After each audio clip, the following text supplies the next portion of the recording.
que a gente tem um tempo apertado e a gente não pode deixar de falar. Quando a Janja fez uma crítica, né, o fuck o Elon Musk, eu mesmo disse, poxa, agora ela está falando sobre um secretário de Estado e não mais só sobre o dono de uma rede, então deveria ter um pouco mais de cuidado com isso. Na mesma, o pau que bate em Chico tem que bater em Francisco. Na mesma medida, agora foi um secretário de Estado, tudo que o Elon Musk fala, ele está falando em nome do Estado americano. Quando ele pede o impeachment do presidente Lula, então é uma declaração tácita e notória do intervencionismo norte-americano no nosso processo eleitoral, e isso deve ser reprimido ou rebatido de maneira imediata. Uma das medidas que eu vejo, e aí eu queria te ouvir a respeito, é o governo deveria romper todos os contratos que tem com a Starlink, será que não? Eu acho que esse processo ele tem que ser feito, inclusive, se possível, em consonância com outras lideranças que percebem esse risco e que atacam também, ou que são atacadas também por essas estruturas. Por exemplo, nós vemos hoje que, dentro da União Europeia, existe um sentimento de muita preocupação em relação ao avanço dessas autocracias. Na França, o Bannon foi expulso, eles prenderam o dono do Telegram, porque, na realidade, é uma fábrica de fake news ali, de coisa apócrifa, enfim, o Durov, tá certo? E aí foi dito, não, olha, liberdade de expressão e não sei o quê, papapá, de novo, com grande apelo na esquerda, que comprou a tese, inocentemente, na maioria dos casos, né? Claro que aí tem um operador, tem um cara que tem um entregador dessa pizza, e o entregador dessa pizza é bandido. A grande verdade é essa, porque ele sabe que ele está infiltrando no campo democrático, tá certo? Então, assim, de preferência, ações que possam, de repente, em consonância com o governo do Chile, da Colômbia, com governos da União Europeia, dizer, olha, aqui, não, tá? Vocês não vão, porque liberdade não é libertinagem. Liberdade não é enfiar o dedo no olho, cuspir na cara, dar golpe abaixo da linha da cintura. Isso não é liberdade, cara. Crime. Em que lugar do mundo, por exemplo, há 20 anos, há 30 anos atrás, em que lugar do mundo que nós cogitaríamos que pudesse ser naturalizada a discussão sobre o direito de você expressar opiniões nazistas? Isso não existe. Não pode. Simplesmente não pode. Ou tem canais aí nas redes sociais, também naturalmente não vou citar para não fazer propaganda de escumalha, né, de chorume, que o cidadão aparece lá e diz assim, eu não sou obrigado a gostar de gay, eu não sou obrigado a gostar de negro. E tá aberto, tá lá. O canal tá aberto. Sabe? O que é isso? Isso é incitação, isso é incitação contra o Estado de Direito. Tem gente que diz que tem que pendurar o Lula, tem gente que diz que tem que matar o Alexandre de Moraes, em canais de YouTube, com programas diários. Isso não é liberdade, não. E ainda reclamam que nós estamos numa ditadura. Imagina se nós não estivéssemos. Não tivesse, os caras já tinham tomado o Congresso, trocado as bandeiras do Brasil pela suástica. Esse é o caminho. Então, que é assim, onde quero... Diga lá, por favor. Não. Então, assim, eu acho que o governo tem sim que tomar atitudes contra esse pessoal que vem com esse tipo de postulado, com esse tipo de publicação, com esse tipo de incitação, mas de preferência, até em função da capacidade que o presidente Lula tem de articulação, o reconhecimento que ele tem como liderança a nível global, no campo democrático, articular com a União Europeia, articular com a Colômbia, articular com o Chile, eventualmente com o México, enfim. Eu sei que tem muita gente que tem medo de contrariar os interesses dos Estados Unidos do Donald Trump.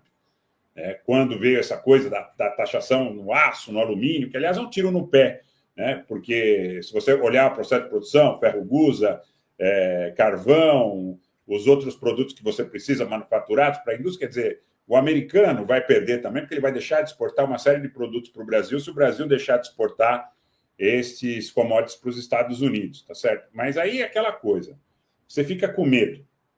Fica com medo porque os Estados Unidos são uma potência, porque eles têm muita capacidade de articular com outros parceiros para eventualmente isolar o Brasil. Então, eu acho que sim, tem que tomar uma atitude, mas de preferência em consonância ou em aliança com outros governos democráticos do continente e do mundo.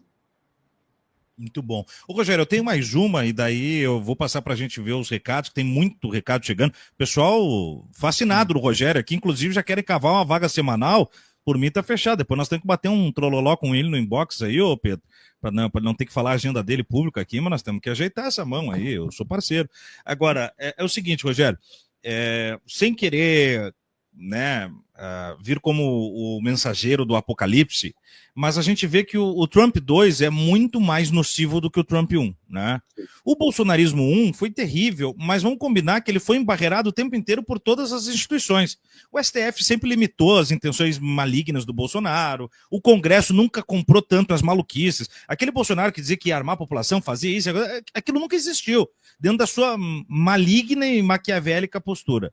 Só que o Bolsonaro 2 vem, se vier, o enfrentamento do Lula vier a vencer, né, o bolsonarismo 2.0, o fascismo em retorno, ele vem com esse suporte internacional. Aí eu penso que nós veremos um cenário nunca antes visto, nem mesmo na ditadura de 64. Eu penso que se nós não vencermos, eu quero te ouvir a respeito em 26, nós teremos ministros do STF presos, nós teremos parlamentares presos, eventualmente um congresso dissolvido, nós teremos um ato persecutório como política de uma ditadura não necessariamente declarada, né, uma ditadura institucional que virá a partir desse governo. Queria te ouvir a respeito.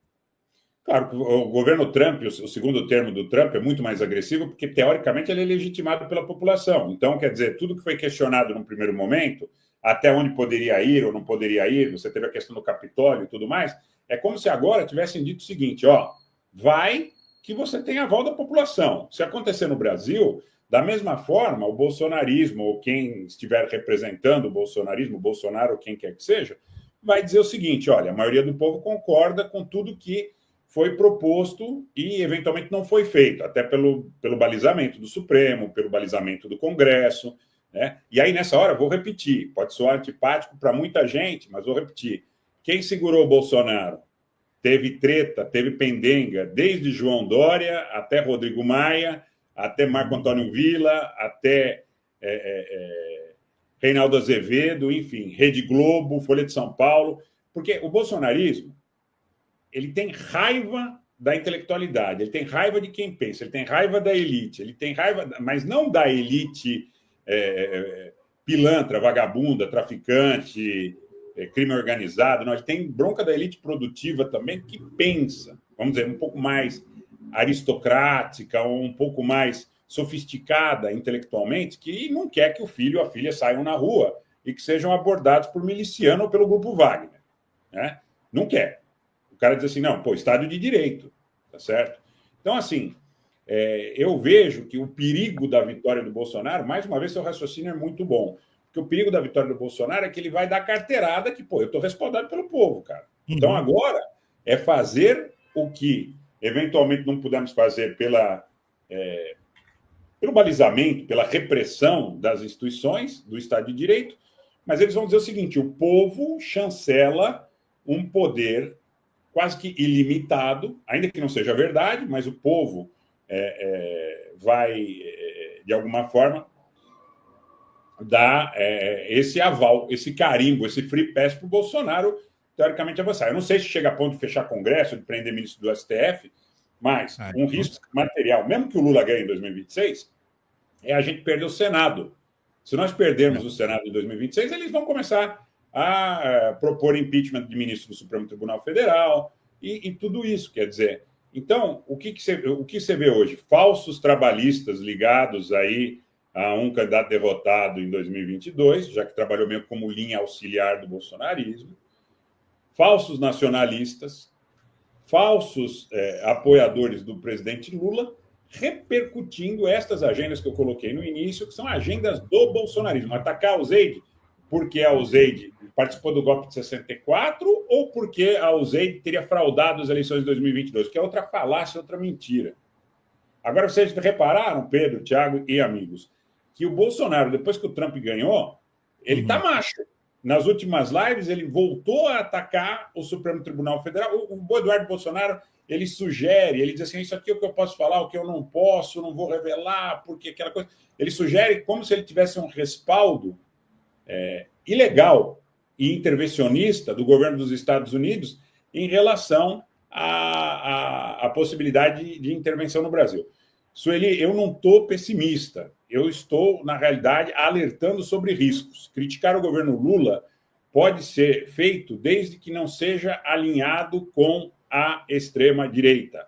repercutir o Carlos Bolsonaro, o Kim Paim, Renato Giraldi e toda a bozosfera, como falsos nacionalistas fazem, é um perigo inimaginável. Porque quando nós menos percebermos, muita gente que estava ligada ao campo democrático vai dizer, como diz aí um líder de um pretenso partido de esquerda, no Lula não está dando para votar. No Lula não está dando para votar quer dizer o quê, gente? Que palhaçada é essa? Fora alguns companheiros também que são repercutidos às vezes pelo Kim Paim, né, Rogério? Não dá para isso acontecer. Eu não quero ser indelicado, nem aproveitar o espaço para citar outros canais nominais, mas um grande portal de esquerda está sendo utilizado. Imagino que torço para que seja inadvertidamente, com recortes da programação, sempre sendo mencionados como, olha aqui, a união da esquerda com a direita. Até o portal X reconhece que o Lula está fazendo um péssimo governo. É verdade. Isso legitima essa quadrilha de contra-informação que vige nas redes sociais. Isso é um perigo.